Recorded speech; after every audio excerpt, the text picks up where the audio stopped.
નમસ્કાર, નવપ્રવાહ ગુજરાત ન્યૂઝમાં આપનું હાર્દિક સ્વાગત છે।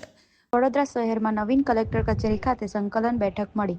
વડોદરા શહેરમાં નવીન કલેક્ટર કચેરી ખાતે સંકલન બેઠક મળી હતી, જેમ ખાસ ઉપસ્થિતિમાં જિલ્લા કલેક્ટર ડોક્ટર અનિલ ધામેલિયા તથા ડીડીઓ મમતા હિરપરા તથા અધિક કલેક્ટર ભરતભાઈ પટેલ તથા ધારાસભ્ય શૈલેષ સોઢા તથા ધારાસભ્ય કેરુ રકોડિયા તથા ધારાસભ્ય ચૈતન્ય દેસાઈ તથા ધારાસભ્ય અક્ષય પટેલ તથા અન્ય ઉચ્ચ અધિકારીઓ હાજરીમાં સંકલન બેઠક મેળવી હતી, જેમાં વિવિધ મુદ્દાઓને લઈને ચર્ચા વિચારણા કરવામાં આવી, જેમાં ખાસ કરીને કયા મુદ્દાને લઈને રજૂઆત કરવામાં આવી હતી, પૂર્ણ થાય તે માટેના પ્રશ્નો હતા।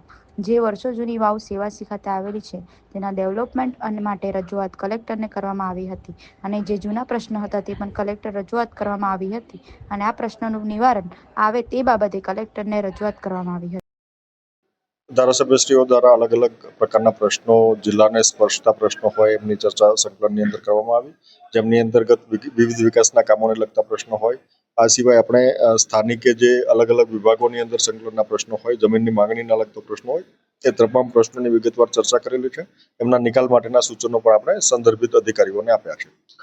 વિવિધ પ્રકારના સૂચનો પણ અલગ અલગ સમિતિમાં થયેલા છે, જેમાં જિલ્લા પ્રવાસન સમિતિઓની અંદર વિવિધ ધારાસભ્યના સૂચનો આવ્યા છે, જે અંતર્ગત આપણે હાલના તબક્કે કાર્યવાહી ચાલુમાં છે। સંકલનની અંદર આજે મેઇન તો ઉડાની અંદર જે પ્રધાનમંત્રી નવા આવાસ યોજના ફાળવવા માટે ગામ તળની અંદર જે તલાટીઓ દાખલા નથી આપતા અને જેના હિસાબે જે કોઈને મળવાપાત્ર મકાન છે એ દાખલા નહીં મળવાથી એ લોકોના પ્રશ્નો ઘણા મોટા ગંભીર હતા।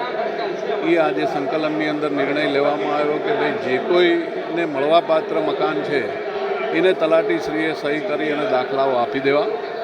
જીઈબીના ઘણા મોટા પ્રશ્નો છે કે જે જગ્યાઓએ રસ્તામાં નડતરરૂપ થાંભલાઓ હોય, ભવિષ્યમાં ત્યાં રોડ આવવાનો હોય, ડ્રેનેજ આવવાનો હોય, એવી જગ્યાએ જે આ લોકોએ થાંભલા નાખી દે છે તો નગરપાલિકા કે પંચાયતને સંકલનમાં લઈને આ કામો કરવા।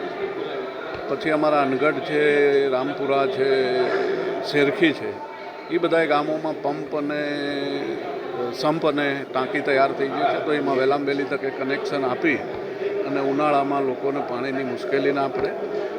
એ સિવાય જે વિસ્તારની અંદર જ્યાં તલાટીઓની ખૂબ ફરિયાદો છે તો એ તલાટીઓને બદલવા અથવા તો એમની ઉપર કડકમાં કડક કાર્યવાહી કરવી।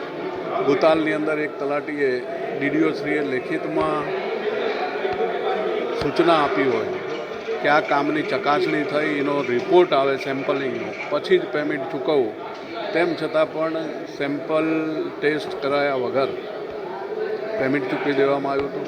પછીથી એ સેમ્પલ ફેલ થયું, જેના કારણે જે પૈસા ચૂકવાઈ ગયા છે તો એ તલાટીની ઉપર શું કાર્યવાહી કરવામાં આવે છે।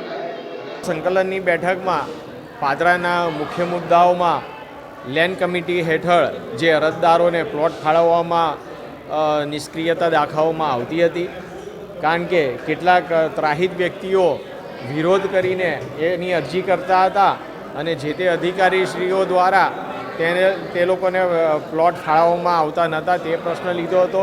સાથે જ વડુ ગામમાં ગામતળની જગ્યા કે જ્યાં લગભગ 200 વર્ષથી રહીશો રહે છે, જે સરકારી જગ્યા છે, તો આ જગ્યા 200 વર્ષથી રહેતા હોવાને કારણે તેઓને ફાળવવામાં આવે તેની કાર્યવાહી કરવાનો પ્રશ્ન લીધો હતો। સાથે જ ચાંસદની જગ્યા કે ગૌચરની જગ્યા નીમ કરવા માટે ઘણા સમયથી કાર્યવાહી અટકેલી હતી, આ કાર્યવાહી વહેલામાં વહેલી તકે પૂર્ણ થાય તે માટેના પ્રશ્નો હતા, જે બાબતે કલેક્ટરશ્રી દ્વારા વહેલામાં વહેલી તકે આ પ્રશ્નો નિરાકરણ લાવવાની બાંહેધરી આપવામાં આવેલી છે।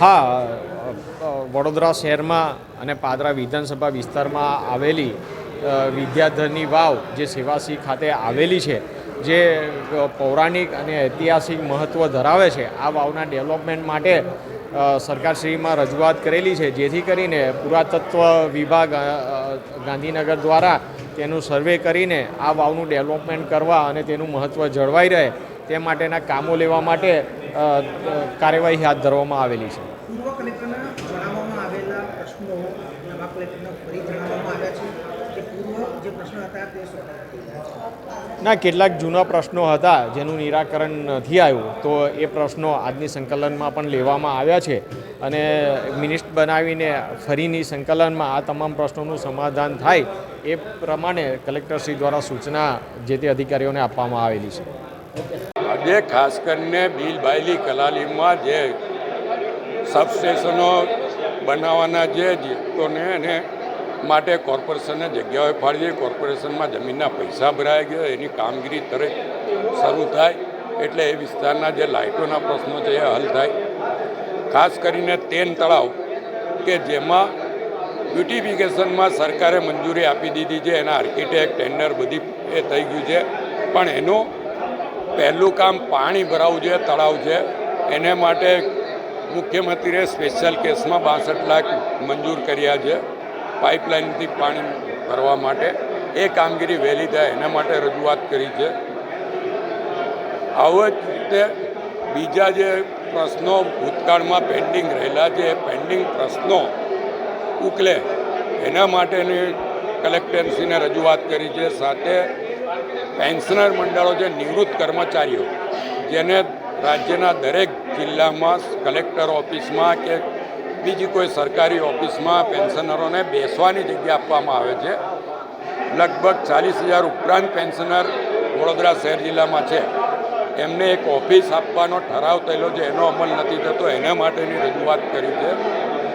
એટલે આ બધા પ્રશ્નોનો હલ તાત્કાલિક થશે એવું કલેક્ટરે ખાતરી આપી છે. જોઈએ છે નેક્સ્ટ સંકલન સુધીમાં કેટલા પ્રશ્નોનો ઉકેલ આવે છે.